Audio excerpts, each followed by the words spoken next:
আজি শাওন মাহৰ সংক্ৰান্তি কাইলৈৰ পৰা আৰম্ভ হ'ব পবিত্ৰ ভাদ মাহ। ৰাজ্যৰ নামঘৰসমূহ মুখৰিত হৈ পৰিব হৰিনামৰ অমল ধ্বনিৰে। ৰাজ্য চৰকাৰে আজি ঘোষণা কৰা নতুন নীতি নিৰ্দেশনাৰ পিছতেই ভকত বৈষ্ণৱসকল উৎফুল্লিত হৈ পৰিছে।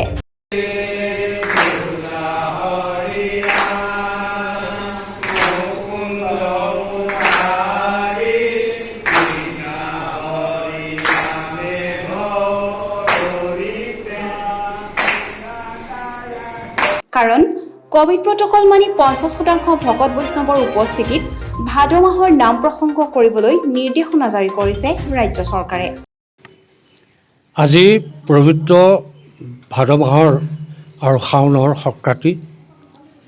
এই ভাদ মাহটো বৈষ্ণৱসকলৰ বাবে অসমৰ নামঘৰ সত্ৰসমূহৰ বাবে অতি পবিত্ৰ মাহ। এই মাহতে দুজনা গুৰুৰ বৈকুণ্ঠ প্ৰয়াণ হৈছিল, কৃষ্ণ জন্মোৎসৱ হৈছিল আৰু এই ভাদ মাহতে বৈকুণ্ঠৰ ভাগৱত কল্পতৰু শুকমুখে ভূমিত পৰিছিল। গতিকে ভাদ মাহৰ পবিত্ৰতাৰ কথা বিশেষভাৱে ক'বলগীয়া নাথাকিব।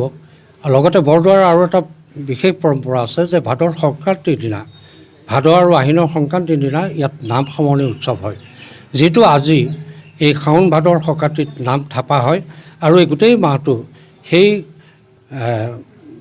নামৰ মাজেদি গৈ শেষৰ দিনটোত নাম সামৰণি কৰা হয়।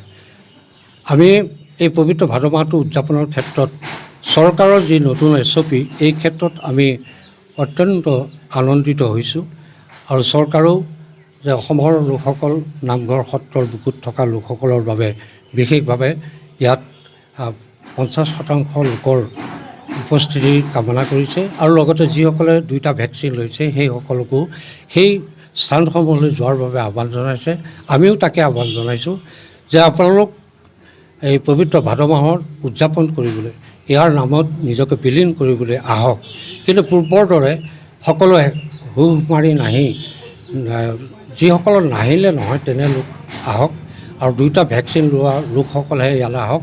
ইয়াত ক'ভিডৰ প্ৰট'কল ৰক্ষা কৰি দূৰত্ব বজাই ৰাখি 50% লোকৰ যাতে জৰিয়তে আমাৰ পবিত্ৰ ভাদ মাহত আমি যি উৎসৱ অনুষ্ঠিত কৰিম তাত সহযোগ কৰক।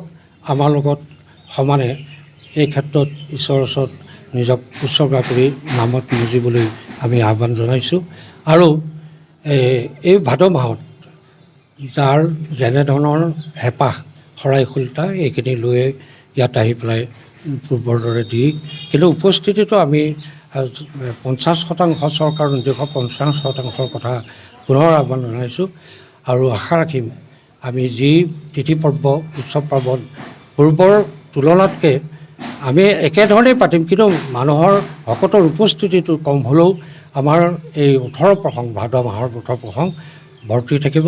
আজিৰ পৰা আৰম্ভ হৈছে আৰু অহাকালিলৈ আমি চৰকাৰৰ নিৰ্দেশত আমাৰ প্ৰৱেশৰ যি দুৱাৰ, এই প্ৰৱেশ দুৱাৰ আমি বন্ধ ৰাখিছিলোঁ। অহাকালিলৈ আমি প্ৰৱেশদ্বাৰ মুক্ত কৰি দিম তীৰ্থযাত্ৰীসকলৰ বাবে। এই সন্দৰ্ভত বটদ্ৰৱা নৰুৱা সত্ৰৰ সত্ৰাধিকাৰ দেৱানন্দ দেৱগোস্বামীৰ প্ৰতিক্ৰিয়া।